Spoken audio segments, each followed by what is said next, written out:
할렐루야. 복된 성일 아침입니다. 우리 하나님 은혜와 축복이 우리 모두 함께 하시기를 주님의 이름으로 축원합니다. 같이 인사 나누겠습니다. 사랑합니다. 또 뒤에 계신 분하고도 축복합니다. 정말 사랑하는 마음으로, 정말 좀 축복하는 마음으로 다시 한번 인사하겠어요. 시작. 사랑합니다. 또 뒤에 있는 분하고도 축복합니다. 그래, 우리 저렇게 차권사님처럼 손도 좀 흔들어 가면서 열렬히 좀 이렇게 인사하세요. 미리 말씀드리는데 끝나고 나서도 그냥 행하고 가시지 말고 같이 좀 이렇게 인사 나누면서 갔으면 좋겠습니다. 지난주에 이어서 오늘도 제가 좀 드라마처럼 각색을 해서 산막의 설교를 하려고 합니다. 그래서 제가 이렇게 시간이 갈까봐 제가 다 적어 갖고 왔으니까 괜찮을 것 같아요. 좋은 시간 갔으면 좋겠습니다. 혹시 여러분 지난주에 설교 중에서 목사님이 한 설교, 임팩트 있는 설교 혹시 기억하시는 분 있습니까? 트롤리의 딜레마, 그죠? 아주 저는 지난주 한 주간 내내 그 트롤리의 딜레마에 대해서 많이 생각했어요. 그게 뭐죠? 어떤 고장난 기차가, 브레이크 고장난 기차가 직진해서 가는데 앞에 공사판에 5명이 일하고 있습니다. 그대로 지나가면 그 5명이 죽어요. 근데 옆에 보니까 한 사람 인부가 있어요. 방향을 틀면 한 사람만 죽일 수 있어요. 물론 생명은 귀하지만 직진해서 원래대로 5명을 죽일 것인가, 왼쪽으로 틀어서 1명을 죽일 것인가 선택을 해라. 그러면 다들 뭐 간단하게 생각할 수 있습니다. 물론 한 사람의 생명도 귀하지만 5사람보다는 한 사람을 희생시키는 게 낫지 않냐. 그래서 전부 한 사람이요 이렇게 얘기를 합니다. 근데 거기에 조건을 걸면 상황은 달라집니다. 한 사람을 치려고 보니까 그 사람이 내 아들이었다. 그러면 어떻게 되겠습니까? 그래도 5사람을 살리고 내 아들을 죽이겠습니까? 아니면 내 아들을 살리기 위해서 5사람을 희생시키겠습니까? 그게 이제 트롤리의 딜레마라고 하는 거죠. 거기에는요, 트롤리의 딜레마에는 정답은 없습니다. 뭐만 있다고 그랬어요? 선택의 조건만 있다. 왜 1명을 죽였는지, 왜 5명을 선택했는지 선택의 조건만 있다 그랬어요.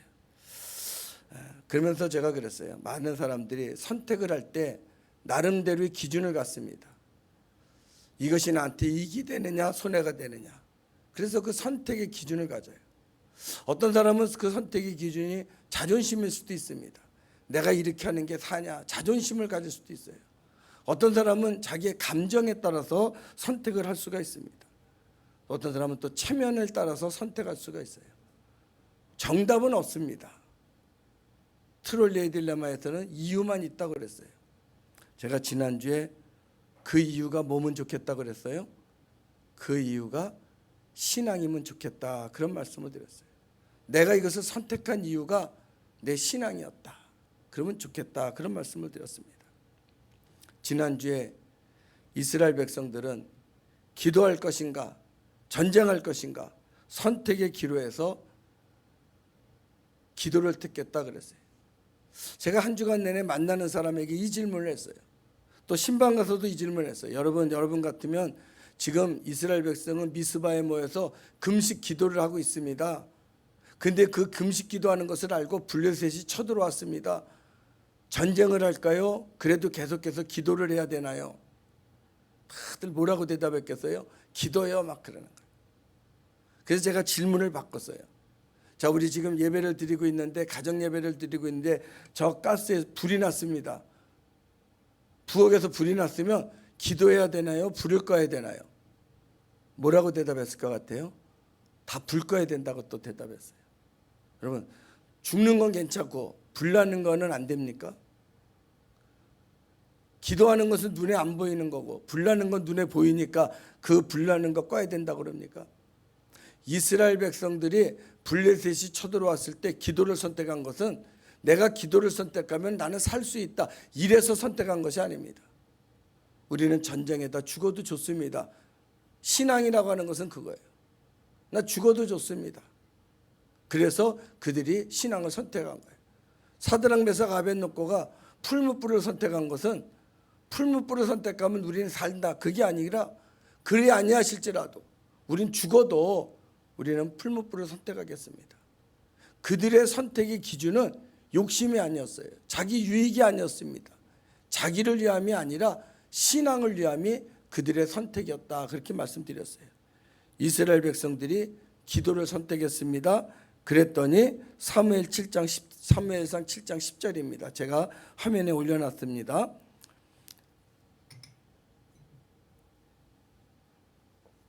사무엘이 번제를 드릴 때 블레셋 사람이 이스라엘과 싸우려고 가까이 오매, 번제를 드리는데 블레셋 사람들이 그거를 알고 싸우려고 가까이 옵니다. 그날에 여호와께서 블레셋 사람들에게 큰 우레를 발하여 그들을 어지럽게 하시니 그들이 이스라엘 앞에 패한지라. 그들이 전쟁이 났지만 하나님 앞에 번제를 계속 드리고 있었더니 하나님께서 그 블레셋 진영에 큰 우레를 발하게 해서 어지럽게 해서 스스로 패하게 만들어 주시는, 그래서 그들로 승리하게 하신 거예요. 그래서 그들이 어떻게 합니까? 에벤에셀의 기념비를 세워요. 에벤에셀. 지난주에 한번 말씀드렸죠. 심장에 에벤에셀을 세우자. 하나님이 도와주셨다. 하나님이 여기까지 인도하셨다. 다시 말해서 하나님의 은혜를 잊지 말자. 그래서 신앙의 고백의 차원에서 에벤에셀 기념비를 세웁니다. 그게 12절이에요. 사무엘이 돌을 취하여 미스바와 센 사이에 세워 이르되 여호와께서 여기까지 우리를 도우셨다 하고 그 이름을 에벤에셀이라 하니라. 여기까지가 에필로그예요. 이랬던 이스라엘입니다. 1막 왕을 구하는 백성. 8장에서 장면이 바뀝니다. 그러면서 이렇게 얘기가 나옵니다. 사무엘이 늙음에 그의 아들들을 사사로 세웁니다. 그런데 아들들은 자기 아버지 행위를 따르지 않습니다. 그들은 어떤 신앙이 아니라 이익을 따라서 판결을 하게 됩니다. 사무엘상 8장 3절이죠. 그의 아들들이 자기 아버지 행위를 따르지 아니하고 이익을 따라 뇌물을 받고 판결을 굳게 하니라. 사무엘이 나이가 많이 들자 이제 더 이상 지도자로서의 역할을 감당할 수 없으니까 아들들에게 세습을 합니다. 그 두 아들이 사사의 직위를 이어받아서 나라를 다스리는데 아버지 같지 않는 거예요. 기준이 신앙이 아니라, 기준이 하나님이 아니라 기준이 자기 욕심이 돼서 모든 것을 판결을 하는 거예요. 이익에 따라서 판결을 하는 거예요. 그러니까 백성들이 불만이 많아질 수밖에 없습니다. 그래서 백성들이 사무엘을 찾아와서 이렇게 건의를 합니다. 사무엘상 8장 5절입니다. 그에게 이르되 보소서 당신은 늙고 당신의 아들들은 당신의 행위를 따르지 아니하니 모든 나라와 같이 우리에게 왕을 세워 우리를 다스리게 하소서 한지라. 그 말 뭐예요? 당신은 늙어서 이제 더 이상 아들을 낳을 수 없지 않습니까? 근데 지금에 있는 아들들은 저렇게 못되게 노니 이제는 우리에게 사사를 세울 만한 지도자가 없으니까 이방 나라들처럼, 이웃 나라들처럼 우리에게도 왕을 달라고 그렇게 얘기를 하는 거예요. 참 난감합니다. 그렇잖아요. 사무엘의 입장에서는 백성들의 말을 거절할 어떤 명분이 없는 거예요. 자기가 세워놓은 아들들이 저렇게 못되게 판결을 하는데, 또 사무엘은 나이가 많아서 아들을 낳을 수 없으니 백성들 보러 기다리라고 그럴 수도 없고, 참 난감합니다. 그래서 하나님 앞에 기도합니다. 하나님 앞에 간절히 기도하는 거죠. 그런데요, 하나님이요 뜻밖의 응답을 하셔요. 8장 7절입니다. 8장 7절에 보니까 같이 한번 읽겠습니다. 시작. 여호와께서 사무엘에게 이르시되 백성이 내게 한 말을 다 들으라. 이는 그들이 너를 버림이 아니요 나를 버려 자기들의 왕이 되지 못하게 함이니라. 이게 무슨 말이에요? 아니, 이렇게 사무엘이 기도를 하면 하나님께서 사무엘을 책망하든지 아들을 책망해야 되는 거 아니에요? 너 아들 교육을 잘못 시켰으니 어떡하니? 왕을 세워라. 뭐 그러든지, 네 엿보니까 네가 알아서 해라. 뭐 그러든지. 사무엘을 책망하거나 아들을 책망하는 게 맞는데, 하나님이 뜻밖의 응답이 뭐냐면 너를 버리는 게 아니라 나를 버리는 거다. 이렇게 말씀을 하는 거예요. 너를 버리는 게 아니라 나를 버리는 거다.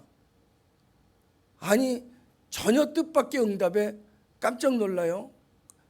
성경은 더 이상 기록하고 있지 않지만 사무엘도 어안이 벙벙했을 거예요. 아니 뭐야, 나 매 맞을 각오하고 하나님 앞에 나가서 기도했는데 하나님이 나를 때리거나 우리 아이들을 때리는 게 아니라 백성을 때리네. 이게 도대체 뭐지? 그리고 어안이 벙벙해 있을 때 하나님이 이어서 이런 말씀을 하셔요. 사무엘상 8장 8절인데 요거는 제가 세번역으로 읽어야 이해가 됩니다. 같이 읽겠습니다. 시작.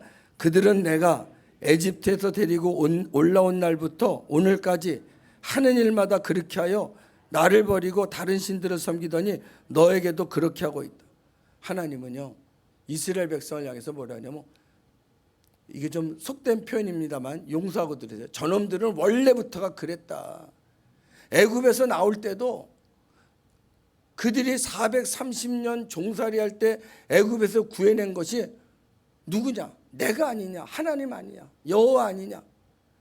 자기들이 430년 동안 그렇게 종살이해서 안타까워서 내가 그들을 구원해 줬는데, 그러면 평생 고맙게 생각하며 살아야 되는데 조금만 어려움이 있으면 나를 버리고 조금만 틈만 있으면 나를 떠나고, 저놈들은 원래가 그렇게 못된 놈들이야. 네가 잘못했다기보다 네가 그런 틈을 보이니까 요때는 기회는 이때다, 그리고 또 나를 버리는 거다. 지금 그 말씀을 하는 거예요.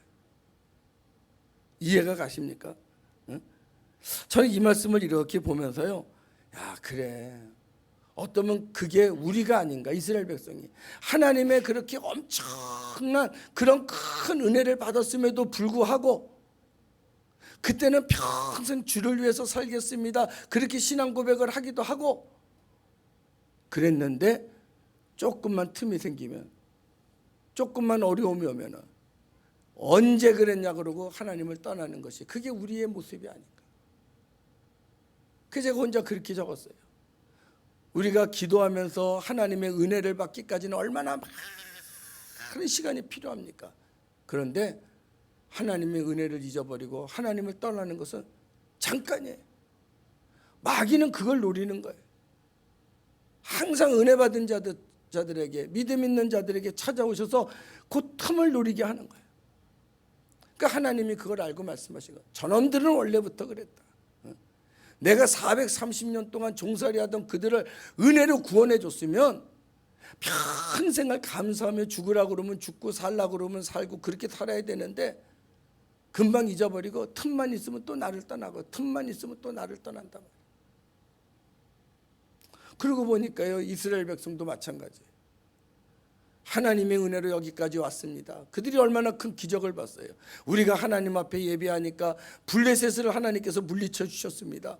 그래서 고마워서 에벤에셀 기념비를 세웠는데, 그 기념비에 잉크도 마르기 전에 그들이 금방 또 찾아와서 당신 늙고 사사들은 저렇게 엉망이니까 다른 사사를 주세요 그러는 게 아니라 왕을 세워달라고. 왕정 정치는요 이방 나라들이 하는 거예요. 이스라엘은 왕의 제도가 아닙니다. 왜냐하면 하나님이 왕이니까. 하나님이 만왕의 왕이에요. 그래서 언제나 이스라엘은 하나님이 왕이기 때문에 하나님을 대신하는 사사나 제사장이나 이렇게 사사를 통해서 나라를 치리하신 거예요. 그러니까 사사는 그건 누구냐면은 하나님의 대리자인 거예요. 그러니까 오늘 하나님이 말씀하시는 거예요. 너를 버린 게 아니라 나를 버리는 거다. 하나님은 항상 그렇게 사사를, 대리자를 세워서 하나님의 일을 해오신 거거든요. 그러니 왕을 세워달라고 하는 것은 뭐냐면은, 그것은 하나님을 왕으로 인정하지 않겠다는 거예요. 이제 더 이상 하나님 믿어야, 하나님 의지해야 큰 희망이 없습니다. 우리도 우리를 다스릴 왕을 세우겠습니다, 이렇게 나와서 우기는 거예요. 그러니까 하나님 말씀대로 살지 않고 내 생각대로 살겠다 이거야. 내 뜻대로, 내 지혜대로 그렇게 살겠습니다, 그 얘기를 하는 거예요. 그러니까 얼마나 속상해요. 내가 이 성경을 읽으면서 한 주간 내내 참 많은 것을 묵상했어요. 그게 누가 아니에요, 바로 내 자신 아닙니까? 힘들고 어려울 때는 살려주시기만 하면, 뭐 이거 응답해 주시기만 하면, 뭐 또 고쳐주시기만 하면, 해결해 주시기만 하면 평생 말은 그렇게 잘하다가 조금만 어려움이 오면 금방 또 하나님 뜻보다는 내 생각을 앞세우고 내 지식을 앞세우고 내 경험을 앞세우고 그렇게 우리가 판단하고 있지 않습니까? 그랬더니 하나님이 사무엘에게 이렇게 얘기를 합니다. 사무엘아, 너 백성들에게 가서 얘기를 해라. 왕을 세우면 너희 좋을 것 같지만 왕을 세우면 너희들 힘들어. 그러면서 그 얘기를 쭉 해주는 거예요. 뭐냐면 너희 아들들을 데려다가 다 종으로 삼을 것이고 딸들은 데려다가 반일시키고 음식 만들게 할 것이고 너희 좋은 소나 낙이 있으면 다 뺏어갈 것이고 너희 좋은 포도원이나 이런 농토 있으면 왕이 다 가져갈 거야. 너희들 왕 생기면 좋을 것 같지만 너희들 더 힘들어. 그러면서 그냥 하나님이 사무엘을 통해서 자세하게 설명을 해줍니다. 사무엘의 설명이 아니라 하나님이 사무엘을 통해서 지금 설명해 주는 거예요. 그러니까 하나님이 설명하는 거죠. 왕 세우지 말라고, 그러지 말아라. 왕 세운다고 해서 너희 좋을 거 하나도 없어. 이 말은 요즘 말로 하면 야, 그래도 하나님 말씀대로 살아. 네 생각대로 살면 당장은 좋을 것 같지만 그렇지 않아. 하나님이 쭉 설명하는 거예요. 네 생각대로 살고 네 마음대로 살고 그래야 좋을 거 없어. 쭉 설명하는 거예요. 그렇게 설명했으면 좀 알아들어야 되잖아. 그 정도 설명했으면 뭐라 그래요? 에이, 그래요. 제가 참 요즘 많이 하는 설교 중에 그런 말 있죠. 에이, 다른 사람이 몰라도 목사님 말씀하니까 내가 순종할게요. 여러분, 난 그 믿음 가졌으면 좋겠어. 다른 사람이 아무리 화났어도, 다른 사람이 별소리 다 했어도 듣기 싫어요 이랬다가도 에이, 목사님 말씀하니까 내가 순종할게요. 제가 예전에 그런 분이 있다 그랬잖아요. 우리 그 목사님이, 그 교인이 말이죠, 부동산을 하는 거야. 그 계약을 했어. 근데 사정이 해서 못 오게 돼. 그럼 그 계약금 못 받는 거거든요. 그 사람이 너무너무 안타까운 거야. 그 동네 사람 물어보니까 그 집사님은 목사님 말씀이라면 잘 듣는다고 목사님한테 가서 얘기한 거예요. 새벽 기도 때 목사님, 아무개 집사님 일어나라고, 이런 일이 있었다고 계약금 돌려줘. 법은 어떻든 이치가 어떻든 사정은 어떻든 아멘 하고 돌려주는 거야. 그게 믿음 아니에요? 보통 사람은 뭐라고 그래요? 아니, 목사님 목회나 해요. 사업은 우리가 알아서 하는 거지. 목사님 계약 알아요? 이런 계약서요? 모르면 가만히 있어요. 왜 거기까지 해요? 우리가 알아서 할 테니까. 목사님은 목회나 해요. 여러분, 목회가 뭐예요? 그게 목회예요. 우리의 심령을 새롭게 하고 우리의 삶을 변화시키게 하고 깨닫게 해주는 게 이게 목회지. 성경을 가르쳐주는 게 목회입니까? 그건 신학교예요. 성경을 배우는 게 중요한 게 아니야. 내가 성경 배우지 말라고 그러잖아. 성경은 목회자만 배우면 돼요. 여러분들은 성경을 읽고 듣고 지켜 행하는 게 중요한 거예요. 성경 많이 알아서 뭐 할 거예요? 목사 될 거예요? 신학교 교수 될 거예요? 아니잖아. 성경을 아는 것보다 중요한 것은 행하는 게 중요한 거예요. 그렇게 하나님 이스라엘 백성들에게 알아듣게, 참 이런 표현이 어떨지 모르지만 사정을 해요. 절대 왕 세우지 말라. 그런데도요, 인간의 고집이요 얼마나 센지 사무엘상 8장 19절입니다. 같이 한번 읽겠어요. 시작. 백성이 사무엘의 말 듣기를 거절하여 이르되 아니로소이다. 야, 그러니까 아무리 얘기해도요, 한번 인간이 고집을 딱 부리면요 못 꺾어요. 그 하나님도 못 꺾어. 그 벌써 마음이 닫혀진 걸 뭐. 인간의 마음이 그래요. 그 열어지면 좋은데 이미 꽉 닫혀진 마음은요 열려지지가 않는 거야. 누가 얘기를 해도. 예수님이 얘기해도 가룟 유다의 그 마음이 열리질 않잖아요.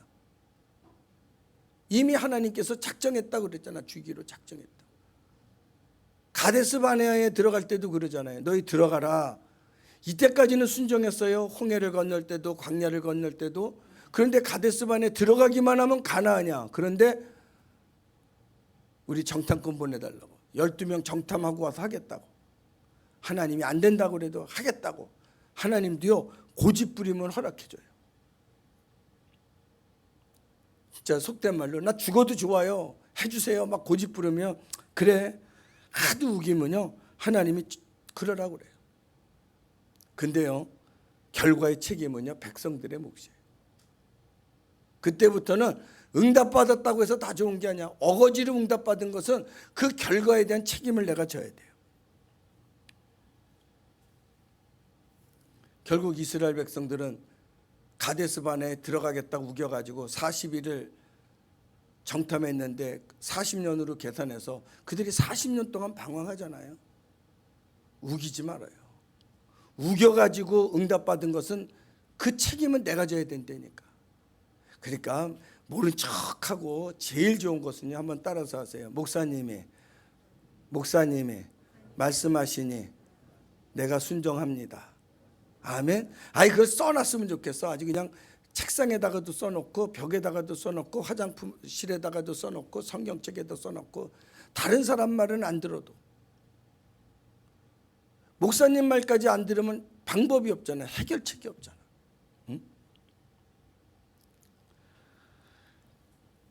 하도 우기니까 사무엘상 8장 22절입니다.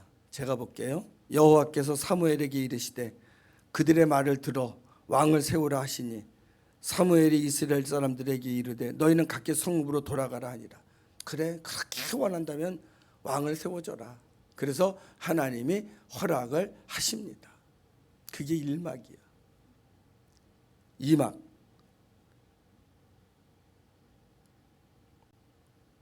1막이 왕을 구하는 백성이었다면 2막은요 왕을 세우는 여호와. 이스라엘 처음 왕이 탄생하는 순간입니다. 처음으로 왕정 정치를 시작하는 겁니다. 왕을 세워달라고 그랬을 때 이 사람들은 이방 나라처럼 자기네들이 왕을 세우려고 다 준비를 하고 있었어요. 왕을 세워라 그러면은 누가 세우자 이렇게 준비를 하고 있었던 거예요. 제가 이 말씀을 할 때 새벽 기도 때 그 얘기를 했어요. 여기 요 화서동에 어느 장로교회인데 지난주에 이렇게 이제 같이 모여서 식사를 하는데 그 목사님이 그러는 거야. 코로나 전에는 그 교회가 그 노숙자들 노숙자라기보다 어려운 사람들 노인네들 오면은 이렇게 예배 드리면은 다 쌀을 요만큼 한 봉지씩 줬대요. 언젠가 제가 한번 얘기했죠. 쌀을 못 줄 때는 라면도 2개를 줬대요. 그랬더니 한 70-80명이 오더라는 거예요. 그렇다고 어떤 분이 나한테 우리 교회도 그렇게 하라고. 그래서 내가 우리 교회는 라면 준다 그러면 안 올 걸요. 라면을 가져오라 그러면 올까? 라면 준다 그러면 안 올 거라고 내가 그랬어. 그러면 이제 거기는 한 80명, 70-80명이 모이면은 토요일 날 이제 그 예배를 드리고 그리고 거기 봉사자들이 청소를 다 하고 갔다는 거예요. 근데 코로나 때문에 그 모임을 못 하게 되다 보니까 또 봉사하는 사람들이 없어지고 봉사하지를 않으니까 교회가 청소가 안 되는 거야. 그래서 나중에 목사님이 좀 청소 좀 하라고 그래도 아무도 청소를 안 하는 거예요. 근데 한 번은 누가 이제 그러더라는 거야. 이제 그 청소 때문에 회의를 하는데 이렇게 목사님들이 봤어요. 눈치가 8단이잖아. 딱 보면은 분위기 알거든요. 딱 보니까 분위기가 이상하더래. 이렇게 보니까 요 사람들이 딱 나름대로 계획을 세워가지고 온 거야. 그러니까 누가 한 사람이 손을 딱 들더니 목사님 요즘 청소하는데 이렇게 힘드니까 우리가 헌금을 할 테니 용역을 불러가지고 용역에다 맡기면 어떻겠습니까? 이러면서 딱 손을 들고 이제 얘기를 한 거야. 그러면 바로 이제 이 사람이 있다. 나도 헌금하겠습니다. 나도 헌금할 테니까 용역시키세요. 이렇게 이제 각본을 딱 짜고 나왔는데 용역하면 어떻겠습니까? 그랬더니 80 먹은 노인 장로님이 벌떡 일어나더니 버럭 소리를 지르면서 무슨 하나님의 성전을 용역에다 맡기냐고. 니네들 나오지 말라고. 내가 혼자 하겠다고 소리를 벌내드리는 거야. 그러니까 한 분이 또 한 사람이 있다. 목사님 나도 저 장로님도 와서 할게요. 나도 할게요. 아 대여섯 사람이 갑자기 하겠다는 거야. 그래가지고 그게 무산됐다고 이 목사님 얘기를 하는 거예요. 내가 이 성경을 보면서 그 생각이 나는 거야. 왕을 주세요 이럴 때는 그냥 대책 없이 와서 왕을 주세요 그런 게 아니라 벌써 왕을 달라고 목소리 큰 사람들은 계획을 세워온 거야. 야 우리 왕을 하나님이 허락하시면은 내가 동의를 할 테니 네가 제청을 해가지고 이 사람을 왕을 세우자. 아마 이렇게 성경에는 나와 있지 않지만 이렇게 이제 각본을 짜갖고 온 거예요. 하나님이 누구세요? 우리의 마음 깊은 곳까지도 알고 계시는 하나님이 선수를 칩니다. 하나님은 벌써 딱 하더니 백성 중에서 왕을 달라고 그러니까 저 사울을 딱 점지를 하는 거예요. 사울은 누구냐면 베냐민 지파의 자손입니다. 베냐민 지파는 누구냐면은 야곱의 12아들 중 막내 아들이에요. 요셉의 아들이에요. 베냐민 지파는 제일 작아요. 지파가 작다고 하는 것은 뭐냐면 지파의 수가 작다는 거야. 지파의 수가 작으니까 어디에서 외세가 블레셋이 쳐들어왔다. 그러면 자기 지파가 커야 앞장서서 가고 다른 지파가 도와줄 텐데 베냐민 지파는 숫자가 작으니까 나가서 싸워도 그새를 상대로 해서 이길 수 있는 힘이 없는 거야. 근데 하나님은 베냐민 지파의 가장 작은 베냐민 지파 중에서도 가장 작은 가정의 기스의 아들 사울을 왕으로 점지해 놓으신 거예요. 그리고 그 사울이 어떤가를 성경은 이렇게 이제 설명을 해주는 게 사울을 위해서 설명해 주는 거예요. 예를 들면 이런 겁니다. 성경에 보면 이제 이런 얘기가 나와요. 갑자기 사울의 아버지가 기스 왕이 사울의 아버지가 있다가 뭐라 그러냐면은 야 우리 집에서 기르는 암나귀가 없어졌는데 암나귀들을 좀 찾아와라. 그러니까요 이 사울이 산과 들을 다니면서 그 암나귀를 찾으러 다녀요. 거기엔 뭘 암시하냐면은 이 사울은 아버지에게 순종하는 사람이구나. 이걸 보여주는 거예요. 한참을 찾아도 찾지를 못하는 거예요. 그랬더니 사울이 이런 얘기를 합니다. 아이고 우리 아버지가 암나귀보다도 우리를 더 걱정하겠네. 이렇게 늦은 시간까지 안 오면 걱정하니까 우리 가자. 그리고 종들을 데리고 가려고 그럽니다. 그건 뭘 말하는 거예요? 이 사울은 아버지를 끔찍이 생각하는 효자구나. 그걸 또 성경은 가르쳐 주는 거예요. 그랬더니 종이 있다가 또 얘기를 하는 거예요. 근데 가다가 그러면은 저기 가면 선견자가 있는데 그 사람한테 물어보면은 이걸 잘 알려준다 그럽니다. 그러니까 우리가 선견자한테 갑시다. 그랬더니 또 사울이 뭐라고 그러냐면 이번에 이렇게 얘기를 하는 거예요. 사무엘상 9장 7절입니다. 지금 제가 하는 얘기는 사무엘상 9장에 나오는 얘기예요. 사울이 그의 사환에게 이르되 우리가 가면 그 사람에게 무엇을 드리겠느냐? 우리 주머니에 먹을 것이 다하였으니 하나님의 사람에게 드릴 예물이 없도다. 무엇이 있느냐 하니. 그러니까 사울은요 효심도 있죠. 또 순종도 할 줄 알죠. 거기다가 신앙심도 있는 거야. 하나님 앞에 나가는데 어떻게 빈손으로 가냐. 우리가 예물을 드려야 되는데 우리 다 먹어가지고 없지 않느냐. 이런 스토리를 통해서 사울이 어떤 사람인가를 보여주는 거예요. 사울은 이런 사람이다. 순종할 줄 아는 사람, 아버지 걱정할 줄 아는 효자였고 또 신앙심도 있어서 하나님 앞에 나갈 때 항상 예물을 준비하는 사람이고 이런 것들을 다 보여주는 거예요. 이렇게 해서 사울이요. 그래? 그러면 우리 한번 사무엘을 찾아가 보자. 그래서 사무엘을 찾아갑니다. 근데요. 이게 하나님의 각본이기 때문에 하나님이 사무엘을 찾아오기 전에 사무엘에게 얘기를 합니다. 뭐라고 얘기하냐면은 3장 사무엘상 9장 16절입니다. 내일 이맘때에 내가 베냐민 땅에서 한 사람을 내게 보내리니 너는 그에게 기름을 부어 내 백성 이스라엘의 지도자로 삼아라. 그가 내 백성을 블레셋 사람들의 손에서 구원할 것이다. 하나님이 벌써 사무엘에게 얘기를 하는 거야. 내일 이맘때에 누가 한 사람이 올 거다. 사울이 오면은 그 사람을 이 나라의 지도자로 세워라. 왕으로 세워라. 기름을 부어라. 이렇게 얘기를 하는 거예요. 사무엘은 벌써 다 사인을 받았어요. 그 다음날 되니까 아닌 게 아니라 사울이 왔습니다. 오자마자 사무엘상 10장 1절입니다. 그게 이제 오늘 본문이 시작이 되는 거예요. 여기까지 시작이 되는 거예요. 이거 세 번역으로 읽어야 돼요. 사무엘이 기름병을 가져다가 사울의 머리에 붓고 그에게 입을 맞힌 다음에 이렇게 말하였다. 주님께서 그대에게 기름을 부으셔 주님의 소유이신 이 백성을 다스릴 영도자로 세우셨습니다. 그러면서 그를 왕으로다가 사무엘이 인정을 해줍니다. 이게 하나님의 뜻인 거예요. 이래서 이제 사울은 명실공히 하나님이 기름 부은 종이 된 거예요. 왕이 된 겁니다. 산막, 백성들의 마음, 반응. 하나님은 이미 사울을 왕으로 세워놓고 백성들의 반응을 봅니다. 백성들이 어떨까 이러고 보는 거예요. 우리 아까 말씀드렸죠. 자기네들끼리 다 준비해놨던 사람들이 있었다고 그랬잖아요. 하나님이 벌써 알고 선수를 칩니다. 자, 제비를 뽑자. 왜냐하면 구약 성경에는 제비를 뽑는 것이 하나님의 가장 공평한 뜻이라고 생각을 했어요. 그러니까 제비를 뽑자고 하는 거예요. 그래서 제비를 뽑습니다. 그랬더니 하나님께서 베냐민 지파 중에서 또 그 지파 가족 중에서 가장 작은 사울을 갖다가 딱 뽑게 만들어 놓은 거예요.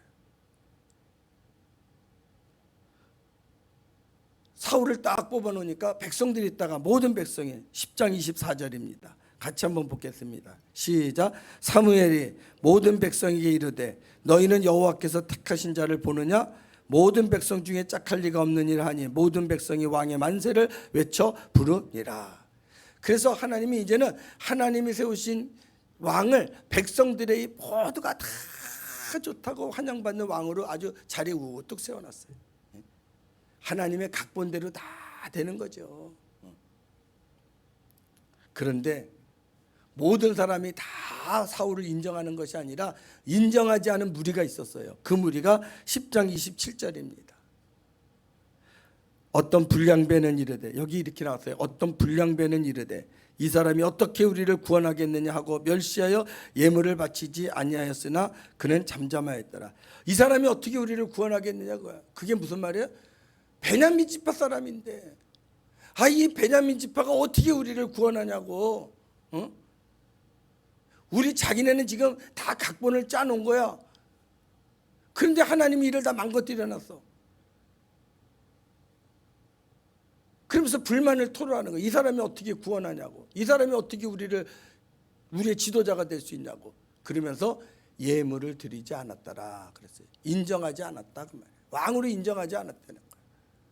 성경은요 그 사람들을 뭐라고 그랬냐면 불량배라 이렇게 이름을 했어요. 불량배라고. 성경에 처음 나오는 이름이에요. 불량배.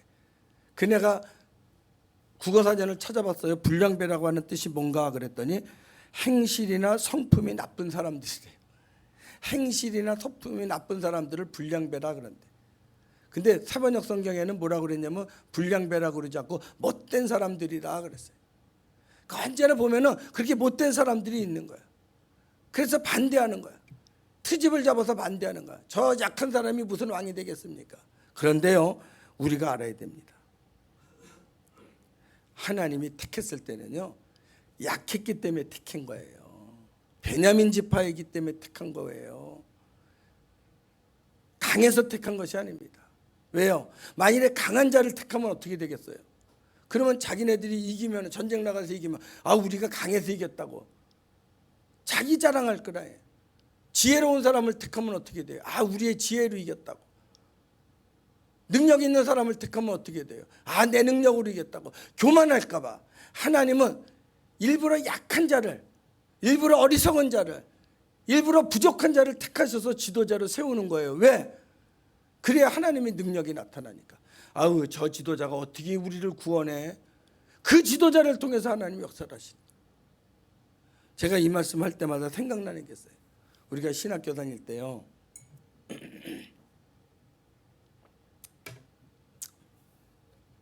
나는 그래도 공부를 잘했을 것 같아요? 못했을 것 같아요? 그래서 나는 잘했어. 열심히 하고 성경도 많이 읽고. 근데 어떤 친구는요 지금 선생님이 이랬어요. 넌 나가서 어떻게 목회를 하냐? 이런 사람이 있었어요. 우리가 봐도 깝깝한 거야. 뭐 말을 제대로 할 줄 알아, 조리 있게 할 줄 알아, 벅벅벅벅거려. 진짜 내가 봐도 깝깝해. 오죽하면 선생님이 넌 나가서 목회할 수 있겠냐 그랬어. 근데 그 사람은요 인천에서의 제일 큰 교회를 목회하고 있어요. 그래서 내가 그때마다 느껴요. 그래 하나님이 하시는구나. 이게 사람이 하는 게 아니에요. 어떻게 그렇게 잘할 수 있을까? 부족하니까, 모자라니까 맨날 엎드려 하나님께 구하는 거야. 하나님 나는 부족합니다. 하나님 도와주시는 거야. 그래서요 고린도전서 1장 27절입니다. 한번 같이 읽겠습니다. 오늘 요절이에요. 시작. 그러나 하나님께서 세상에 미련한 것들을 택하사 지혜 있는 자들을 부끄럽게 하려 하시고 세상에 약한 것들을 택하사 강한 것들을 부끄럽게 하려 하시며. 그러니까 하나님 우리를 택하신 이유가요 강해서가 아니에요. 지혜로워서가 아니에요. 부족하기 때문에 택해 주신 거예요. 그래야 하나님의 능력이 나타나니까. 강한 자를 통해서는 하나님의 능력이 나타나질 않잖아. 응?